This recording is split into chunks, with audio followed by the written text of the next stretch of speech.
Thank you everyone for being here. Thanks to our panelists and to those in the audience. I'm Sarah Kaplan. I'm a climate reporter at the Washington Post, and I'm delighted to be here with leaders from government and academia and industry to talk about the threats that climate change poses to the world's oceans, but also the role that oceans can play in helping us address the climate crisis. We're going to start with introductions and statements from each panelist, and then have 30 minutes of Q&A. And there's a lot of expertise on the Zoom and a pretty big ocean to cover. So I'm just going to get going. Everyone here views the climate crisis as an existential threat to society, perhaps the biggest threat we've ever faced. And everyone from various vantage points sees the way the ocean will suffer from climate change, but also how it can be key in helping us address climate change. So I want to start by asking each of you to introduce yourselves and say what you think the world leaders gathered here virtually for the Mission Innovation Initiative should know about the role that the ocean can play in contributing to climate solutions. And why don't we start with Dr. Luccinco? My name is Jane Luccinco. I serve as the Deputy Director for Climate and Environment in the White House Office of Science and Technology Policy. I really appreciate the question, Sarah, and thanks to the Department of Energy for convening this really important conversation in the lead into the launch of Mission Innovation. As you noted, Sarah, we have long understood that the ocean plays a central role in the climate system itself. For example, in absorbing, distributing, and storing heat, and also absorbing carbon dioxide. Recently, scientists and ocean users have documented many of the devastating impacts of climate change on the ocean, from heat waves and warming to ocean acidification and deoxygenation. The conclusions from that are unmistakable. Profound changes are underway in our ocean, profound changes for people and for the planet. But even more recently, we are now beginning to comprehend that the ocean is not only a victim of climate change, but a potential source of solutions. We're flipping the script from victim to solution.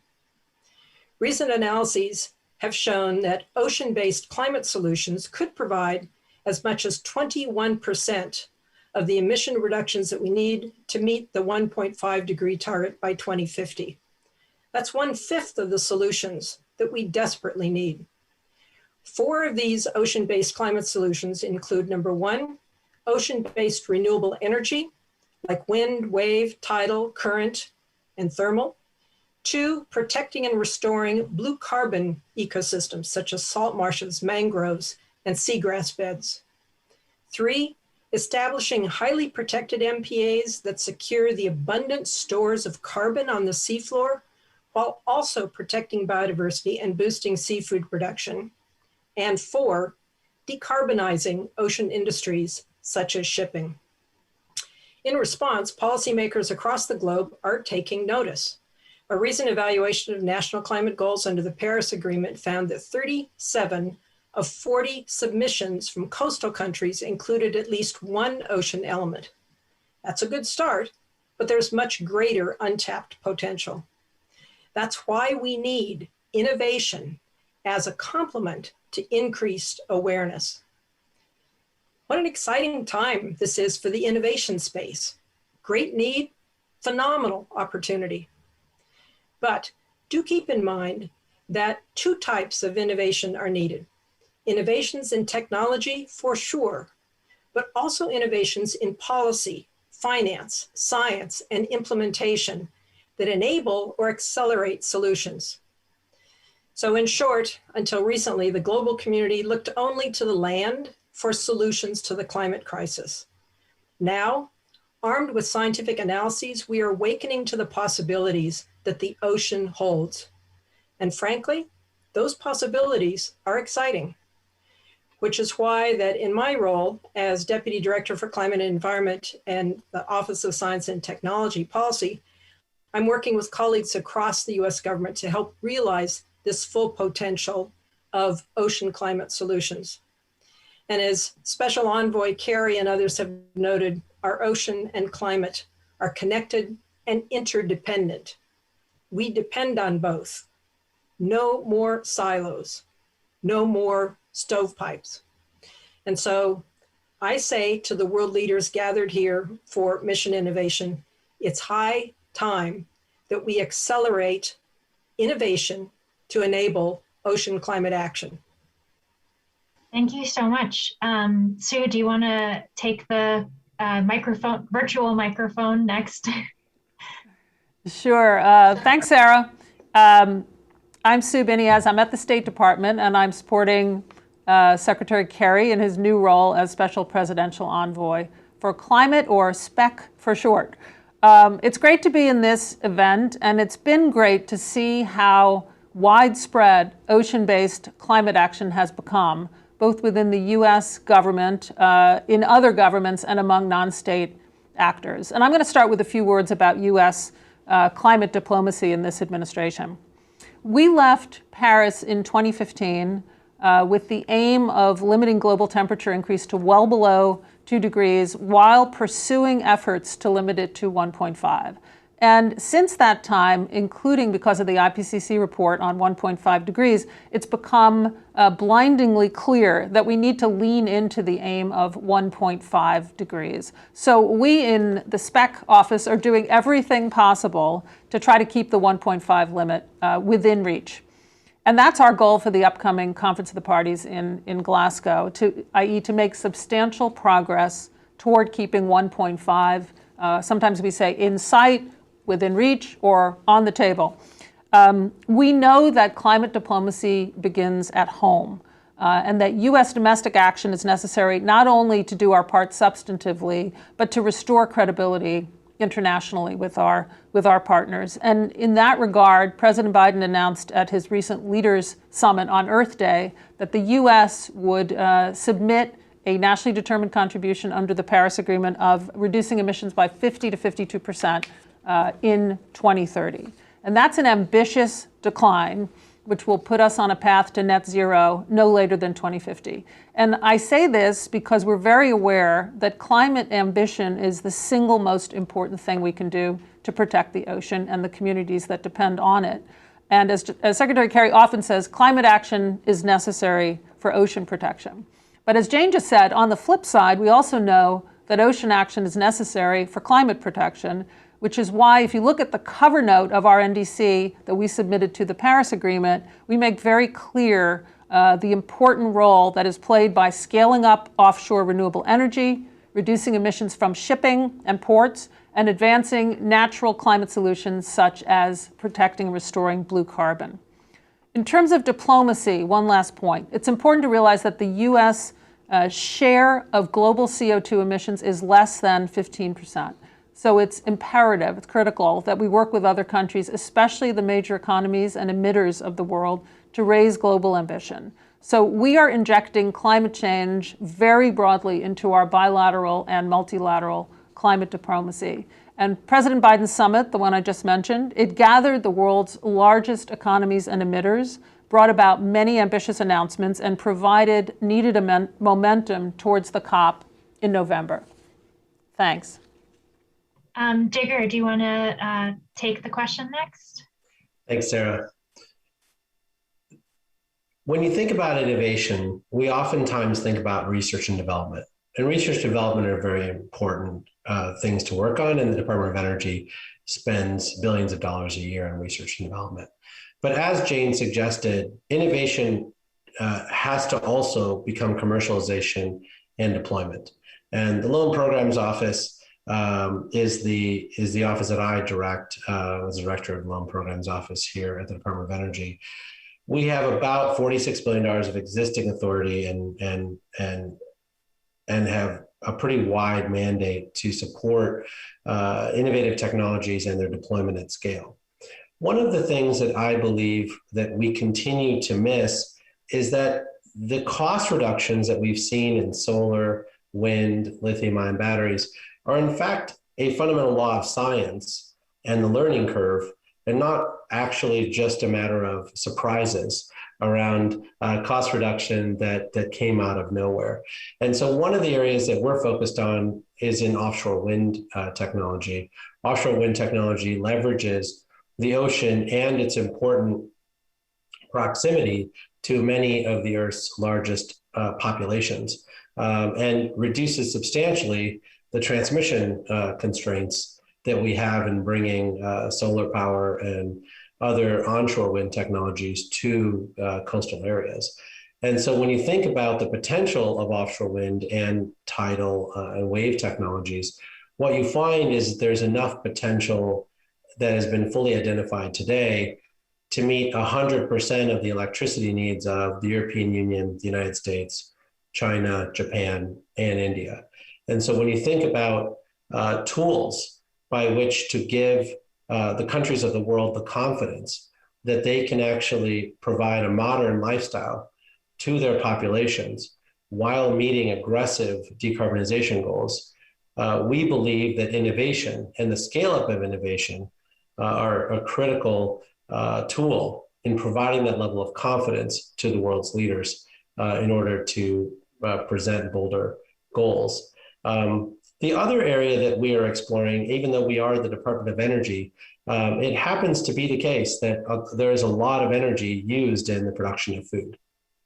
And when you think about the world's food production and its impact on climate, one of the areas of growth is sustainable seafood and the way in which we can actually help supply the calories of the world through sustainable seafood. And these are also technologies that qualify under the Loan Programs Office. Our mandate is really to reduce greenhouse gas emissions through the deployment of technology. And so that technology is not just in electricity production, but it also can be in lower carbon footprint and more environmentally friendly food production. And so when you think about how broad innovation really needs to reach to be able to meet the needs of all of the countries around the world, including the United States of America, it's essential for us to think broadly about carbon reduction and innovation across the many sectors that produce carbon pollution today. And Lee, we've heard from, three folks in government. Can you maybe talk about the private sector and your approach to looking at the ocean and climate interaction? I'm Lee Kinberg. I'm head of environment and sustainability for North America for Maersk, which is a global shipping company and a logistics company. Now, COVID has made us all very aware of the vital role supply chains play and how complex they are. Ocean shipping is a critical part of that global supply chain. We move 90% of the world's cargo. And in doing so, we generate between 2 and 3% of the man-made carbon dioxide and greenhouse gases. So we are part of the problem, and we are determined to be part of the solution. And those major cargo owners who are our major customers, those shippers, are demanding net zero carbon shipping. We don't exactly know what that means yet, but that's where we're all trying to go. Now, we've set a goal of 2050. Many of us have set goals for 2050. And that sounds like a long-term fluffy goal. But the reality is it is not. The lifetime of an ocean-going vessel is 20 to 30 years. 20 to 30 years. So what that means is that these decisions need to be made now. These investments need to be made this decade. The need for solutions and actions is urgent. Now, our vessels travel the world, so we have to have international rules, or it would be so fragmented that it would be unmanageable. Shipping now has global goals for reductions set through the International Maritime Organization, or IMO. So if I say IMO, that's what I'm talking about. And those rules are currently being negotiated in terms of exactly how do you do it and how do you measure it? How do you determine the progress? So that's actually happening this year. So this is all very current, very pressing, not something long-term and fluffy. This is a really major sea change for shipping, as big as the move to containerization or from steam to diesel. It's that huge. And doing that is not something any one company can do by ourselves. So we're all trying to figure out, how do we work together? How do we develop the technologies, the fuels, and the landside infrastructure that has to support those vessels to make all of this happen on this, what is actually a fairly fast-paced change. So again, as we said, we don't know how to do it all. Collaboration is key. We're working with our major customers. Fuel suppliers, technology providers, government agencies are very critical, and many others, to create that transformation. We believe it can be done if we do it together. And Geotica, can you tell us about the sort of nonprofit and philanthropy side? Thank you. Yeah, thank you for inviting me, Sarah, to this conversation about the incredible asset our ocean is to the global economy and climate.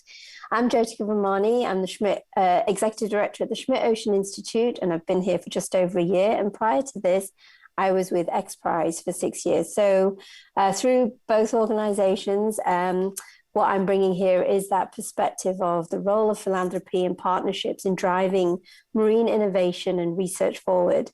So it's already been said, we're living in an era where technological innovation is happening globally in an exponentially faster pace. And this allows us to explore and understand for the first time some of the most difficult to reach parts of the world. So the Schmidt Ocean Institute is a philanthropic operating foundation. It was established by Eric and Wendy Schmidt in 2009, and we currently operate a research vessel, Falcor. And we provide this research ship and its onboard assets at no cost to scientists internationally, in exchange that we ask that they make their data publicly available as quickly as possible, under the principle that the faster data is available, the faster our understanding of what is happening, and so the faster we can react. And this is something that we've all just lived through with this pandemic, as we've seen unprecedented data sharing and rapid vaccine development as a consequence. So last year saw many field operations come to a halt, but we were able to continue seagoing operations throughout the year as we carefully pivoted from our well-laid plans and schemes to new plans.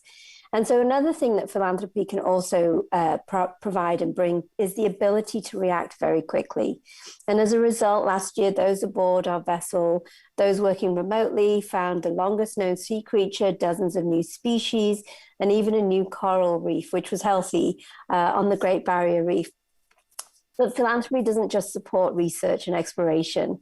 One of the capabilities that's made ocean more accessible in recent years for scientists and the general public is remotely operated unmanned and autonomous technologies.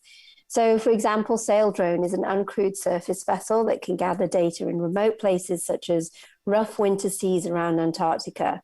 And Sail Drone was an early grantee from the Schmidt Marine Technology Partners. So philanthropy also provides support in potentially high-risk investments in early stages of technology development to address some of these challenges. Another example is a remotely operated surface vessel is SeaKit, the winning entry from the Shell Ocean Discovery X Prize, which was a competition for innovations to map the seafloor faster and at a higher resolution. And this technology can now deploy and recover an AUV remotely with no humans at sea. And this was just an engineering diagram 4 short years ago, which shows how quickly technology is coming online. This technology, by the way, has over 90% less fuel consumption compared to previous ways of doing the same work at sea, the same mapping work. Part of this X Prize was a bonus prize from the National Oceanic and Atmospheric Administration for autonomous underwater biological and chemical signal detection technology, which was won by a junior high and high school student team, which shows that innovation is actually also coming from all ages, which is really hopeful for our future. So competitions can definitely solve some of the tough challenges that we have and that we face. And this X Prize was a great example of a partnership between government, industry, nonprofits, and academia to spur rapid innovation. Currently, approximately 95% of coastal nations have very little ability to explore their own deep waters, which is problematic for those nations to be able to understand and manage their own resources. To understand our ocean and climate and spur the economy, We really need this human ingenuity and innovation, but we also need to partner and work together openly to make rapid progress that we need to ensure we can thrive in balance with this planet. Thank you. Thanks. And we'll finish off with Jason. Thank you. Great to be with you all. And such an important conversation to be having, how to think about the role of policy and innovation and technology and work in multidisciplinary ways across civil society, nonprofits, and of course, government, and where I sit in academia at Columbia University. So I am the co-founding dean of the Columbia Climate School, and that idea, creating a school of climate change in and of itself, I think is one of the ways we think about the need to be not just interdisciplinary, but antidisciplinary and work across all the different aspects of this problem you've heard about already: science, engineering, law, business, policy, technology, international relations, foreign policy, and much more. I want to come back to that in the discussion, hopefully, and hear more from my fellow panelists about it. But the question you started with, where we see some of the greatest opportunities for oceans to contribute to decarbonization, I'll focus. Of course, we have colleagues across Columbia at places like Lamont Doherty Earth Observatory, which runs the flagship research vessel for the academic community, the LANXEF, and much more climate science work being done there. But talk about the work I focus on in energy, and there's a lot to say about that, but let me make 3 quick points. Obviously, offshore wind is a huge area where the oceans will supply zero carbon energy. We have huge potential for renewable energy there. Offshore wind is unique as the only variable baseload power generation technology. They have capacity factors that rival that of efficient gas-fired power plants. And with capacity factors that high, offshore wind is attractive not only to generate electricity, but to turn that electricity into molecules as green hydrogen or ammonia. And those zero carbon synthetic fuels are also going to be critical for deep decarbonization pathways in steel or cement or shipping or other sectors. The opportunity is huge. The total potential for offshore wind is nearly 20 times that of all global electricity demand today. The second area I'd highlight is carbon capture and storage. There's almost no model for achieving 1.5 degrees or even 2 degrees at this point that does not include significant amounts of carbon capture and storage and carbon removal through direct air capture or another means to achieve net zero.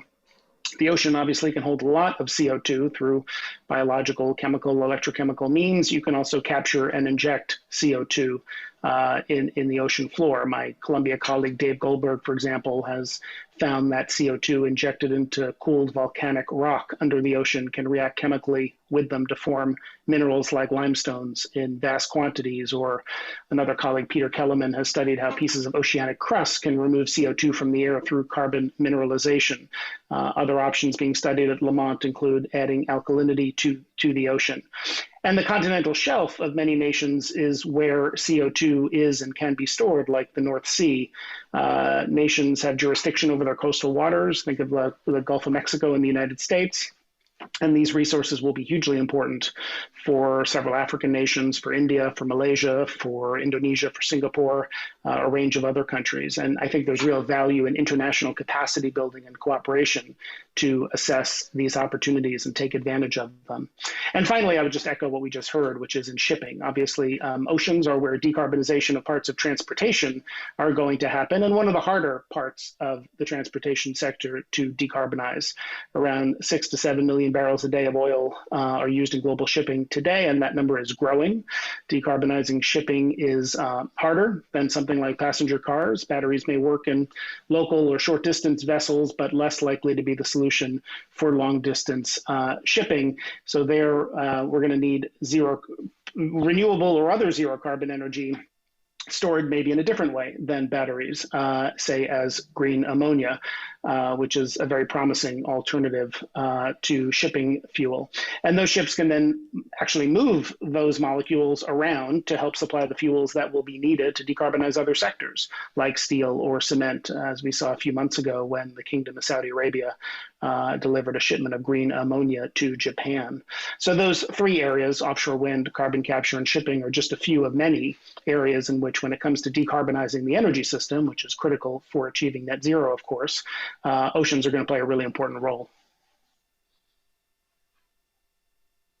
Thanks so much, Jason, and to everyone for those interesting answers. I wanted to start the sort of Q&A portion with a question for Jigar. Like Jason just mentioned, the capacity of offshore wind is incredible, way more than the amount of electricity we currently use. And so, what is the DOE and the Loans Program Office doing, or what would you see as the barriers to actually meeting or taking advantage of the capacity, the potential capacity of offshore wind, and what is DOE doing to try to support and promote that? And then also, what are some of the kind of more surprising ways in which the Department of Energy is getting involved in the ocean space? I think people know a lot about wind, but are there other potential energy sources that you see in the ocean that you're excited about? Yeah, it's a great set of questions. In general, I'd say that offshore wind today is on the trajectory. So I think people recognize that the costs are coming down, that today offshore wind will be cost competitive with modern sources of electricity and will be able to transmit that electricity directly to coastal cities where 40% of all humans in the world live within 100 kilometers of a coastline. I think that the other areas where we find a lot of interest is in long distance transmission. So when you think about where the government of Australia is looking to work with Singapore to provide them with 100% electrification through solar from Australia, we think that those types of projects are quite fascinating, and ones where our R&D efforts and other long-term efforts have been quite useful. I think the other area I would say is very interesting is air conditioning, and as the world continues to warm, being able to make it comfortable for people who live along the coast will be important. And one of the easiest ways to provide district heating and cooling is through oceans, and using the heat sink within oceans to provide that heating and cooling for buildings. And so when you think about decarbonization at scale, there are a number of pilots that are happening and technologies that are being pursued in ocean-related heating and cooling. That's super interesting. Is there one particular pilot that you think is sort of worth spotlighting? Well, there's several. Unfortunately, none of them have been completed yet. But there are two major projects, one in the Caribbean and one off of Oahu in Hawaii, that are worth watching. And I think that they're largely being developed for hotel loads, which, as you can imagine, are severely impacted by COVID this last year. But we do see a return of travel here in the not so distant future. And Lee, I'm thinking about the opportunities and the challenges facing the maritime industry, which, like you mentioned, is a major contributor to emissions and also is considered kind of a particularly hard to abate sector. I know that there have been a number of themes proposed to tackle this issue, including the IMO recommending a global price on carbon. And I'm just curious, sort of, what are the opportunities that you see for the shipping industry to move away from fossil fuels, both in how ships themselves are fuels, but also what happens at ports? And then what approach do you think is most likely to get the industry to that target of decarbonizing by 2050? Well, thanks. Let me talk short, intermediate, and long term. On the short term basis, energy efficiency. If you don't use the energy, you don't have to pay for it. But also, if you use half the fuel to move a piece of cargo a certain distance, then you cut the carbon footprint in half. So the math is that simple. So energy efficiency is work that's been underway for over a decade. The Clean Cargo Working Group has worked hard for many years to put together metrics and develop industry averages and accelerate this work for the container shipping business. Since 2008, we have reduced our carbon dioxide per container per kilometer by 46%. So that's basically cutting the fuel used in half. So cutting the carbon footprint in half. Our 2030 goal for energy efficiency is 60%, but energy efficiency won't get you all the way to zero. You just can't do it. So now to midterm, first we have committed to the 1.5 degree commitment. We've signed the Global Compact commitment. We are also already providing for the last year a biofuel-based net carbon neutral shipping product for some of our major customers. So they have stepped up to the plate and are actually paying a premium to help support this effort and split the cost of that more expensive biofuel with us and actually demonstrate that this can be done and get the data on how this can be done. Now, in terms of now to midterm, that will take us a ways, but again, it won't get us all the way to zero. So longer term, we have to totally transform the industry from a fuels and energy perspective. In December of 2018, our board set a goal of zero carbon across our entire fleet by 2050. We considered it a moonshot goal at the time, and we committed to have the first vessel on the water in 2030. Again, getting very near term for us. Last month, we announced that first zero carbon neutral vessel will be on the water in 2023, 7 years early and 2 years from right now. So that's quite an acceleration, but we're beginning to see the pathways that even this difficult to decarbonize sector can actually make this kind of progress. The other commitment that we made at the time that didn't get all the press attention was an even bigger commitment, which was that all of our new vessels from this one going forward will be capable of running a carbon neutral fuel. So they'll have dual fuel capability. They'll have, as long as needed, that backup of a conventional fuel, but all of them will be built to operate net carbon neutral. So to us, that is an even huger commitment because we operate 750 vessels around the world at this point. We're also collaborating with our customers, universities, other companies to develop those fuels for the future and that infrastructure that's going to be necessary to supply them because they're going to be more than one winner. And where are today's ports going to put the infrastructure to deliver those fuels to the vessels? The investment on the land side may be much greater than the investment needed even for all the new vessels to do this. We're looking at things like alcohols, alcohol lignin blends. We're looking at green ammonia. There's some work happening with our parent company in Denmark on hydrogen. So we're not ruling out any real pathways. Today, we are doing a lot of work with biofuels. Again, global standards and regulatory structures are essential to make all of this work. You've got to have the classification societies, you've got to have the ISO standards, so those kinds of things have to happen. You've got to have the IMO rules of the road because we've got to do this safely. Some of these products are more flammable than current fuels. Some of these products are toxic. How do we keep our people safe? How do we keep the ocean environment safe with these changes in fuels? Are there unintended consequences? So these are all things that we've committed to try to understand, and that's why we've committed to put this first vessel on the water so quickly and to get that data and to signal, just as our customers have signaled to us, yes, this is real, we are signaling to the fuel suppliers, yes, this is real. If you build it, there will be ships to use the fuels. And we think that together, again, we can do this, but it's going to have to start now.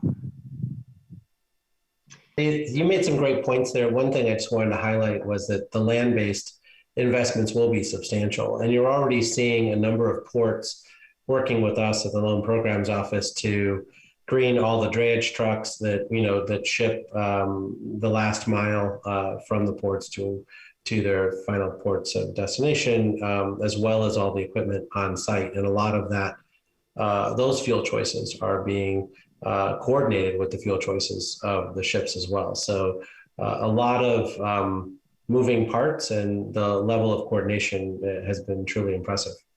You're exactly right, Jigger. And we have to look not just port to port, but factory all the way to consumer. And put all of those pieces together so that you have actually a zero carbon supply chain and not just bits and pieces. And that's why it's all got to be coordinated, because we move between modes. If we do something in trying to achieve IMO goals, for example, that say slows down shipping, and only 4% of the cargo moved by ship moves to air freight, you'll wipe out all the savings of all of the ocean shipping. So we've really got to be careful what we measure. We've really got to look at this holistically and not just in these silos. I think one of you mentioned getting out of these silos, breaking down, or several of you mentioned breaking down the silos. And that's going to be essential to make this all work. Moving from what's on top of the ocean to what's in it, I was hoping we could sort of tackle some of the scientific questions. And Jyotika, several people have mentioned this intimate connection between ocean and climate, how the ocean has absorbed much of the excess carbon and heat that human actions have put into the atmosphere, but then is also feeling the consequences in marine heat waves and coral die-offs and other adverse effects. And I'm curious, what do you see as the big scientific questions that remain to be answered in understanding that interaction? And then how are we what are the answers that we need to find in order to become better stewards of the ocean and utilize its power as a carbon sink? Thank you, Sarah. That's a very encompassing question. So I think, I think the ocean is really complex on its own. And then you weave in the atmosphere and the earth. The whole system is extremely complicated. So I think we have two challenges ahead of us. One is the complexity and understanding the complexity. But pushing against that is time. And it's, it's been said before, we've only got a limited amount of time. We know what's happening on a grander scale. So there are a number of solutions that have been proposed, biomimicry as well as geomimicry solutions that, as Jane started this conversation with, the ocean has that ability to provide solutions to our climate issues, and those are some of them. But what we don't know are the full consequences of those. So implementing something that then runs away from us is one area. So really trying to get research and a handle on what's the best path forward, and what's the path forward that will provide the most scalability, the most impact, and also actually perhaps the least external energy use, because we don't want to propagate that issue. So those are some of the areas of research as far as being able to tackle and draw down carbon dioxide into the ocean. Is what is the impact for some of these solutions that are being proposed? And that includes the ecosystems effect, it includes the life cycle impacts, the benefits. And then there's also and I can't remember who said this, but it's not just innovation in technologies, it's innovation in finance and policy. And I think that might be Jane as well, actually, but it all weaves together. And so there's actual research yet to be done in what is that, who is able to take up the technology. It's not in isolation, as Lee said, it's not in silos. So I think there's a lot of areas of scientific research, but I wouldn't want to just cordon it off and separate it from anything else. I don't know if that answered your question, kind of. Well, that's actually something that maybe both you and Jason can weigh in on is, there's all these big ideas out there, lots of exciting potential proposals. But the question is like, where are the resources going to come from? How do you set up the economic incentives and infrastructure to promote uptake and scale these ideas? And so, you know, where are the big, or what are the barriers? And what do you both think are sort of the possible solutions for creating a framework in which all of these ideas for both decarbonizing and developing the ocean as a carbon sink, you know, can actually come to fruition? I'll let Jason. You want me to go first? Okay, sure. Yeah, please do. I'll take it first. I think it's a big part of what we talked about already, which is innovation in policy, finance, as well as technology, and also this question of how you really work across disciplines and bringing together the private sector with academia, with government, and getting the whole government to work together. I think the point, I think it was Jigger who really emphasized that it's not just about the basic research and R&D done in our extraordinary national labs here in the U.S. government, but commercialization and deployment. I actually think one of the most important parts of the Biden infrastructure proposal, even though it's not the largest dollar amount or get the most attention, is funding toward demonstration projects and deployment. Federal R&D needs to be larger for clean energy, and it is much broader than just the Department of Energy. It's defense and agriculture and NASA and the National Science Foundation, and figuring out how to work across the entire innovation ecosystem with federal labs and universities and private ventures and state and local governments to build regional clusters of excellence. And then you need the policy incentives to make that happen, because in many cases, not all, it is more expensive to figure out how to move the shipping sector in a zero carbon direction than not. With a few exceptions like enhanced oil recovery, there are not economic incentives to not emit CO2 into the air when you're undertaking some other activity, or to remove CO2 from the air and store it. That doesn't happen without policy requirements to do it, either a carbon price or a clean electricity standard or some other that is the role of government to make sure that we're not polluting and harming others when we're undertaking those activities. So the significant investments in innovation, and those cut across all the three things, I mentioned, and many more, of course, but expanding, say, offshore wind with new technologies to improve efficiency, data science for predictive resource mapping and maintenance to reduce costs. In carbon capture, we have a lot of work to do to advance the technology and bring costs down. Certainly that's true with some of the zero carbon synthetic fuels or the other options we heard Lee talk about that Maersk is pursuing. So we're going to need to pursue all of those things and really pursue them in a multidisciplinary way, working across all vectors of this problem. Again, we kind of have an innovative experiment here with what we're building in a climate school at Columbia to try to do that, recognizing we're not going to make the progress we need if the engineering school just works on its own, and a law school and a business school and the scientists at Lamont. We need to come together to figure out what solutions look like across all these dimensions. Can I add to that? So just to add on some of what Jason said, I think, and to answer your question a bit, was I think through examples like the X Prize, it is possible to have multi-sectors involved. What you need to do is set a clear common goal that everyone agrees to, which I think we're heading in that direction if we're not already there.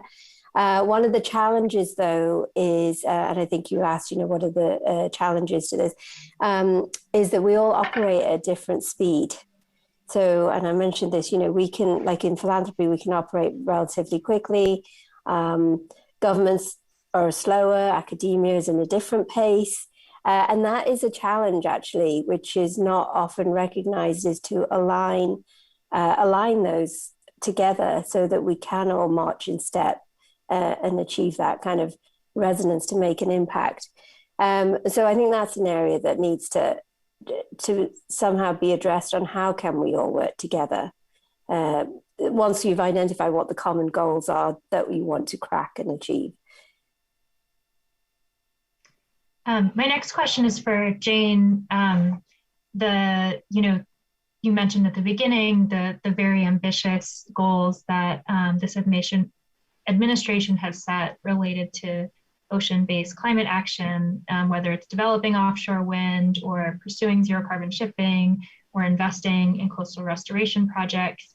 And you've also spoken about the sort of these various priorities or pillars of ocean solutions. So, food production, carbon dioxide removal, offshore wind energy, and decarbonizing transport. But sometimes those priorities can come into conflict, right? Like we know that noise pollution from both shipping and from offshore wind can affect ecosystems, can affect fisheries. What do you think the administration's approach is or should be to kind of balancing these four priorities, and what's the role of science in helping to achieve that balance? Yeah, so really good question, Sarah. Thank you.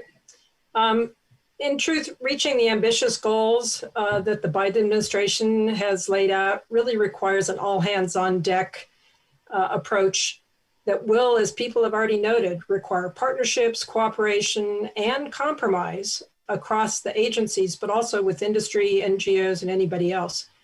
And I think maybe looking at offshore renewable energy is a good place to start. Technological research and development are absolutely required to have robust technologies that will maximize energy capture. But at the same time, ecological data are needed to help minimize, mitigate, and monitor potential negative environmental impacts. Similarly, siting decisions, so where are we going to put these, have to be made not only to maximize energy capture, but to really ensure deconfliction of the multiple other uses of the ocean space. And so the federal government really needs to support opportunities for dialogue across these different perspectives. And the Biden administration's focus on not only reducing, tackling the climate crisis, but also creating good jobs and paying attention to environmental justice issues really goes to the heart of this need for integration across these different elements so that we can have a solution that works across the board. And so you, thinking about this from an international perspective, I'm curious what you think what work remains as far as crafting international agreements or strategy for achieving that kind of balance and those kind of generally agreed upon goals like Jyotika mentioned to protect oceans and cultivate ocean solutions. And then I also was hoping that you could touch on what are the obligations of countries like the United States, which is, has produced most of the more emissions that are currently in the atmosphere than any other nation, and of polluting industries to help communities that are suffering right now the impacts of climate change, whether it's sea level rise or more extreme and frequent hurricanes. How do we help build resilience and make sure that their economies that are dependent on the ocean are also safe? Well, thanks for that question. Let me mention three specific opportunities that we are pursuing in the near term. So one echoes what Liu talked about, which is trying to put international shipping on a pathway to decarbonization by mid-century. An interesting fact, I think, is according to the latest data, international shipping, if it were a country, would be the 8th largest emitter.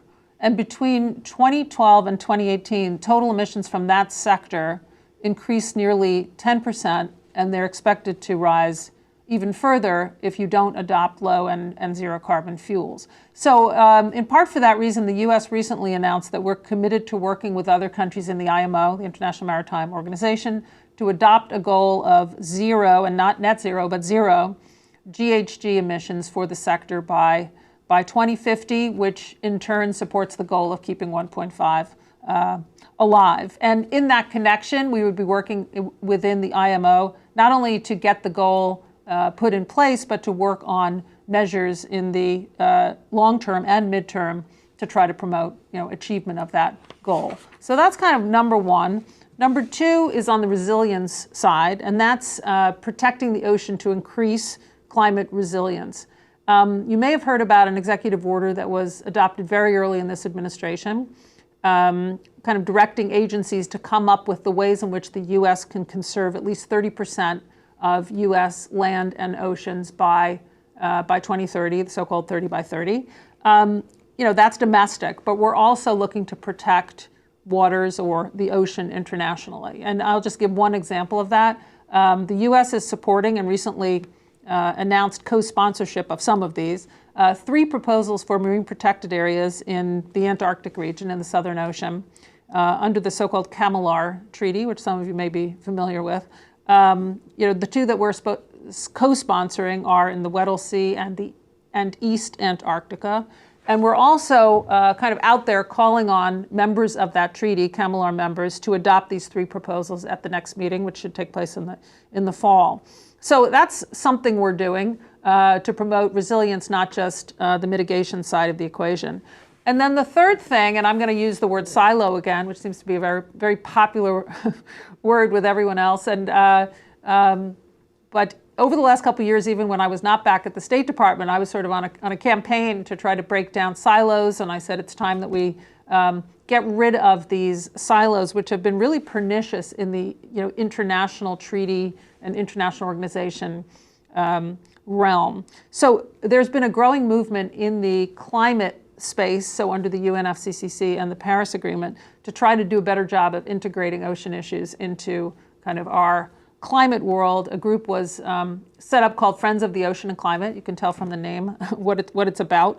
And given the magnitude of the impacts of climate on the ocean and the possibility or the power of potential ocean solutions, the idea was these should not be just treated in vacuums, but we need to bring ocean considerations and kind of equities into the climate space. At the COP, I guess a year and a half ago in Madrid, it was called the Blue COP. Chile was hosting it and really put this forward as a priority for them.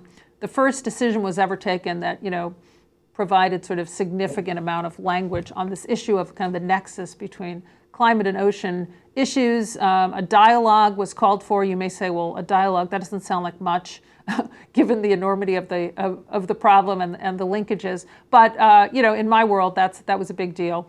And that took place in the fall. And one of our goals for the COP that's coming up in Glasgow is to not let that dialogue be kind of a one-time event, but we want to carry forward this interaction between ocean and climate, into the future of the climate regime. And I should say, we don't think of this as just a one-way street where the climate regime takes into account ocean considerations. We're also working in ocean fora to make sure that they, take into consideration climate considerations or climate equities.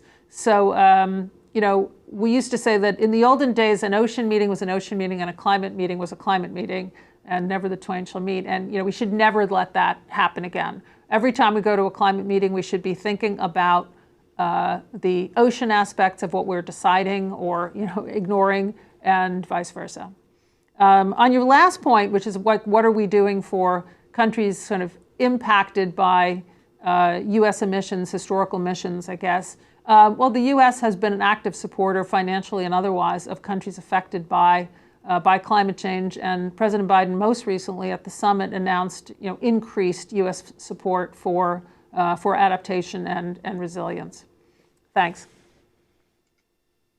Sarah, can I make a quick comment on that? Because I think my friends who are serving in the administration are doing even more. You asked a really important question that relates to issues of equity and justice, which is to what matters are cumulative emissions. 25% of those come from the United States, 2% from the continent of Africa. When you think about what it means to help deal with that moving forward, part of it is the impacts of climate we're already facing and are going to increasingly face moving forward. Part of it is helping think about what feasible, affordable, achievable pathways toward deep decarbonization look like for parts of the world that are going to, and we want them to, be enjoying significant rates of economic growth, and historical economic growth means more energy use, and that's probably not going to change. We want to invest in efficiency too, but as prosperity rises, they will be using more energy. A key part of that is the innovation we're talking about. It's the work Jigger and many others here do every day, because some of these technologies we have readily available to invest, say, in renewable energy if we're expanding the use of electricity, not just electricity access to charge a cell phone, but like real electricity use for economic development and potentially industrialization. But many of the technologies don't yet. And if we're going to think about tools like hydrogen and carbon capture or green ammonia in shipping or anything else, simply investing in those technologies with the countries that have the resources to do it through things like Mission Innovation, to put those technologies on a pathway where 5 or 10 years from now, it looks feasible, affordable to get on a lower carbon trajectory for those harder to abate sectors, the way it does today for electricity because of work we did 10 or 15 years ago, not just in the US, but elsewhere. That's a really important priority. And I think it is a critical piece of climate leadership, in addition to the climate diplomacy Sue and Secretary Kerry and everyone else does every day. Investing in innovation and technology, R&D and deployment is part of climate leadership. I think we've hit our 1 hour mark. So I just wanted to say thank you again to everyone. It's a very wide-ranging conversation. Makes sense because the oceans cover the vast majority of our planet's surface, so give us a lot to talk about. But thank you again for participating, and I hope that the Mission Innovation attendees take something away from it.